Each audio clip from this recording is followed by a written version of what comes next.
Hello everyone, good morning and welcome back to my channel. तो जी सबसे पहले तो राम राम जी सबको। और कैसे हो? आई होप अच्छे होंगे। भगवान सबको सही रखे, खुशियाँ दे अच्छी अच्छी सी। तो जी आज है संडे, तो दिन की शुरुआत है और मैं अभी बस उठ के नहा धो ली थी, पूजा मैंने कर ली। तो श्राद्ध चल रहे हैं, जैसे कि मैंने पहले भी पता ही है आप लोगों को श्राद्ध में। तो बस श्राद्ध में सबसे पहला काम यही होता है कि सबसे पहले गऊ ग्रास निकालते हैं। हमारे यहाँ 16 दिन ना, तो बिना गऊ ग्रास के, जब तक गऊ ग्रास नहीं निकलता तो हमारे कुछ खाना वगैरह नहीं बनता। तो वही है। तो नहा के मैंने पूजा करी थी, तो बस अब नहा के मैं किचन में लगी हूँ। तो रात को ना मैं मूली लेकर आई थी, तो मूली भुजी बनाऊंगी आज। तो मैंने रात को ही पत्ते वगैरह काट के रख दिए थे, धो दी थी। तो धो के ना छन्नी में डाल दी थी, तो उससे पानी निचुड़ गया। और देखिए मेरे पौधे अच्छे अच्छे हो रहे हैं। तो गर्मी इतनी हो रही है ना कि सुबह से ही पता ही नहीं चलता, कितना मौसम इतना ख़राब हो रहा है। तो हाँ, अब आ गई मैं किचन में। तो पहले मैं गऊ ग्रास निकालूंगी, तो उसके लिए मैं सबसे पहले आटा गूंद रही हूँ। तो गाय की 2 रोटियाँ निकालूंगी। और सब्जी वगैरह भी सुबह कुछ बन नहीं पाती, तो सिर्फ खाली रोटी रोटी निकालूंगी। तो घी बूरे से मैं रोटी निकाल लेती हूँ और गाय गाय माता को जिमा देती हूँ। हाँ, तो मैं बता रही थी ना, तो मूली लेकर आई थी, तो वो मूली भूजी मैंने काट के रख ली है, क्योंकि अब आज बनाऊंगी मैं मूली भूजी। वो भी धो वो के रख ली थी सारी, और 2 मूलियों के मैंने बनाने हैं बच्चों को नाश्ते में, मूली के पराठे। तो मूली को ना रात को ही अगर हम कस के रख देते हैं और न्यूज़पेपर पे फैला के रख देते हैं, तो फिर हमें ना मूली के पराठे बनाने बहुत ईजी हो जाते हैं। उससे क्या होता है, पूरा पानी रात रात में अखबार में एब्जॉर्ब हो जाता है। तो पराठे भी बहुत ही अच्छे बनते हैं, आप ट्राई करके देखिए। ये बहुत ही सिंपल सी और आसान सी ट्रिक है, तो मैं तो ऐसे ही बनाती हूँ। हाँ जी। तो यहाँ पे मैंने पहले गाय की रोटी निकाल दी है, और फिर अभी मैंने अपना लेमन हनी वाटर नहीं पिया था, तो मैं वहाँ यहाँ पे पानी गर्म करने रख दिया था मैंने। और पानी थोड़ा ज़्यादा रख दिया था, तो मैंने सोचा पहले अपना गर्म पानी निकाल लूँगी, फिर इसके बाद इसी में चीनी पत्ती वगैरह डाल के चाय चढ़ा दूँगी। तो जी यहाँ पे ये गऊ ग्रास निकलेगा। फिर इसके बाद वही है, संडे था तो थोड़ा सा लेट उठी थी, 6:15 बजे उठी थी। तो वही है, मेरे सारे काम लेट हो जाते हैं। और अब तो 2-3 दिन से, जब से यात्रा पे से आई हूँ, तो मेरे तो आँख ही नहीं खुलती। पता नहीं 2 दिन हो गए ना, अब थकावट नहीं उतर रही, पता नहीं क्या हो रहा है। तो इस वजह से फिर लेट हो जाती हूँ मैं उठने में। और अब कल से तो जाएंगे बच्चे स्कूल, तो वही है, फिर शेड्यूल मेरे को तेज जल्दी का रखना पड़ेगा। तो बस अब ये भी नहा लिए थे, तो मैं बना रही हूँ बच्चों के लिए नाश्ता, और बच्चे भी नहा लिए थे। तो यहाँ पे मैंने सबके दो पराठे बना दिए, क्योंकि बच्चों को यही रहता है ना कि नाश्ते में कुछ बनाओ। तो आज मैंने सोचा क्यों ना मैं मूली के पराठे बना देती हूँ। ये सीज़न की फ़र्स्ट मूली के पराठे बन रहे हैं मेरे यहाँ, क्योंकि अभी तक गर्मियों में मैंने एक भी बार मूली के पराठे नहीं बनाए थे। और अभी सारे ही काम करने हैं, क्योंकि वही है, सुबह के टाइम कितना काम होता है सबको पता है कि लेडीज़ के लिए नाश्ता, खाना, कपड़े, सफाई, सारे ही काम ज़्यादातर सुबह के ज़्यादा होते हैं, और इवनिंग में काम हमारा थोड़ा सा हल्का हो जाता है। तो यहाँ पे मैंने पराठे सेक के रख दिए थे, क्योंकि डुग्गू अभी नहीं उठा था। डुग्गू को मैं 2-3 बार उठा दिया, तो डुग्गू का तो पता ही है कि वो संडे वाले दिन छुट्टी करता है कि मैं अभी जल्दी नहीं उठूँगा, मैं आराम से उठूँगा। फिर मैंने सोचा चलो इसका भी पराठा बना ही देती हूँ, क्योंकि उसके बाद मेरे को धुने कपड़े कपड़े मेरे बहुत सारे हो रहे थे।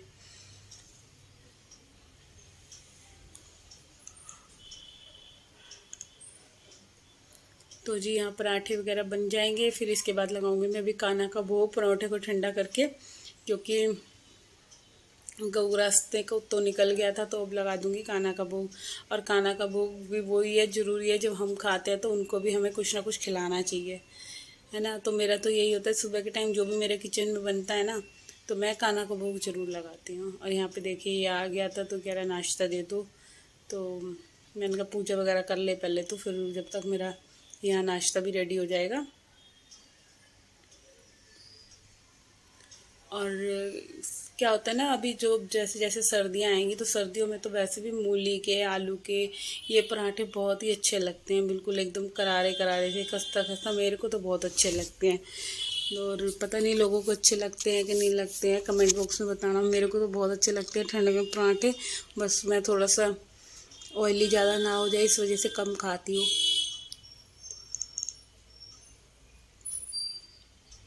और बस अब यहाँ पे मेरे को 4 से 5 ही पराठे बनाने थे, तो बस वो बना दिया। और हाँ, ये भी नहा लिए थे, पूजा वगैरह कर ली थी, तो इनको भी आज मैंने चाय और पराठा दिया है, क्योंकि आई थिंक इनको कम से कम 1.5 महीना, 1.5 से 2 महीने तो हो गए पराठे छोड़े हुए। तो इनका इनका मतलब काफ़ी टाइम में ये परोठी का नाश्ता कर रहे हैं। हाँ, तो यहाँ मैंने चाय वाय ले ली थी, कपड़े भी खंगाल लिए और इसके बाद लग गई हूँ। मैंने मूली भूजी को ना उबाल लिया था, तो मैं क्या करती हूँ, रात को काट वाट के धो के रख दी थी, तो पानी निचुड़ गया और फिर मैंने उसको कुकर में 2-3 सीटी लगा दी थी। तो सीटी लगाने के बाद फिर उसको छान दिया और फिर ना कपड़े, कॉटन के कपड़े से उसको हम निचोड़ लेते हैं। तो बस अब इसको यहाँ पे जल्दी से छोंक दूंगी, सिंपल सा ही। और यहाँ हो रहे हैं मेरे बर्तन बहुत सारे ढेर, तो अब मैं साथ ही साथ जितनी देर में यहाँ पे मेरी सब्जी बनेगी तो उतनी देर में मैं वहाँ पे बर्तन भी साफ़ कर दूंगी। और ये ना मेरी लोहे की कढ़ाई है, परसों कल श्राद्ध का खाना बना था ना, तो बहुत ज़्यादा ये जल गई है। और अब इसको साफ़ करने में मेरे को बहुत टाइम लगेगा, तो मैं यही सोची थी, इसी चक्कर में मैंने इसमें भुजी बना ली, क्योंकि जो भी कुछ गंद होएगा ना वो इससे साफ़ हो जाएगा।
तो जी बस जितनी देर में यहाँ मेरे बर्तन साफ़ हुए थे, तो इतनी देर में यहाँ टमाटर भी भुन गए थे। और यहाँ पे मैंने डाल दिया वो जो मैंने निचोड़ के रखी थी मूली की भुजी, और इसमें नमक ऐड कर दूँगी। और बस अच्छे से इसको भून लेना है। पानी जो थोड़ा बहुत भी रह गया है ना, वो अच्छे से हमें सुखा लेना है, क्योंकि क्या होता है ना, थोड़ा बहुत भी पानी रह जाता है ना, तो फिर ये पानी वाली अच्छी नहीं लगती।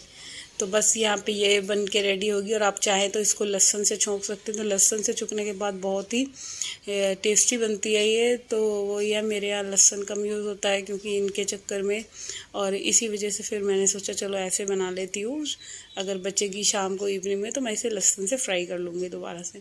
और यहाँ पे आ गई हूँ अब मैं बस जुगू वाले रूम में। तो बस इस रूम की कर लूँगी अच्छे से क्लीनिंग, क्योंकि ये सुबह से देख रहा है नहा धो के टीवी, और बार बार कह रहा है पंखा चालू कर दो। मैंने पंखा बंद कर दिया था ना, तो बच्चों को वही है, 2 मिनट गर्मी बर्दाश्त नहीं है। और बच्चे भी क्या करें यार, गर्मी हो भी बहुत ज़्यादा रही है कि मतलब जाने का नाम नहीं ले रही कि सितंबर लग चुका है और बिल्कुल भी गर्मी में कोई भी मतलब चेंज नहीं आया है। और अब मैं कर दूंगी ये वाला वॉशरूम क्लीन, क्योंकि सफाई मेरी पहले, जब तक बाथरूम साफ़ नहीं होगा फिर उसके बाद लगाऊंगी पोछा। तो बस मैं यही करती हूँ, सर्फ डाल देती हूँ फर्श पे, और बस इस डंडे से घुमा देती हूँ। और टाइल्स वगैरह पे भी मैं यही वाला घुमा देती हूँ। इससे क्या होता है, बिल्कुल साफ़ हो जाती है टाइल, और हमारे रोज़ का भी गंदा बिल्कुल साफ़ हो जाता है। टाइल ज़्यादा गंदी होने ही नहीं देती मैं। और बस टूटियाँ वगैरह भी अच्छे से इनसे ही साफ़ कर दूँगी। तो यही रहता है कि बस जब तक वॉशरूम अच्छे से क्लीन ना हो ना, तो कमरे में, रूम में भी बैठने का मन नहीं करता।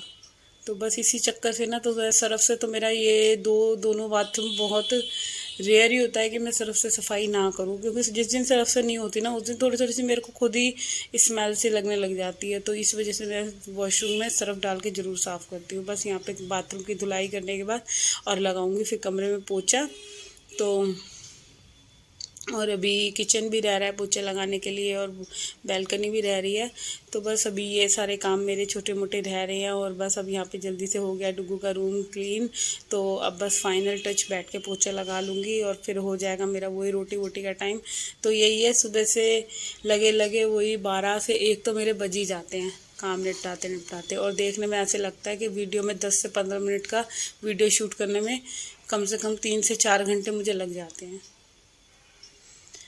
और बस यहाँ हॉल रह गया है, और हॉल में भी जल्दी से वाइपर से खींच के पोछा लगा दूँगी, और बस यहाँ पे फिर मेरा काम होगा कंप्लीट।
हाँ जी फ्रेंड्स, तो अब हो चुका है काम मेरा ख़त्म, झाड़ू पोछा पूरा हो गया है, और देखिए घर हो गया बिल्कुल साफ़। और अब मैं बनाऊंगी रोटियां रह गई है, बस कपड़े वगैरह धुल गए, सब तय कर दिए, प्रेस करने वाले प्रेस कर दिए। और यहाँ डुगू पड़ रहा है, और कहाँ कमरा देखो कैसे फैला दिया है इसने। तो जी बस अब मैं करती हूँ अपने इस वीडियो का एंड यहीं पे। तो आई होप आपको मेरा ये वीडियो थोड़ा बहुत भी अच्छा लगा हो, तो प्लीज़ लाइक कमेंट शेयर करना ना भूलिए, और प्लीज़ मेरे चैनल को सब्सक्राइब जरूर कीजिए, और ज़्यादा से ज़्यादा मेरे वीडियो को शेयर कीजिए। तो प्लीज़ सपोर्ट मी। तो बाय बाय, कल मिलते हैं फिर एक और नए वीडियो के साथ। जब तक अपना ध्यान रखिए, अपने परिवार का ध्यान रखिए। तो जी बाय बाय फ्रेंड्स।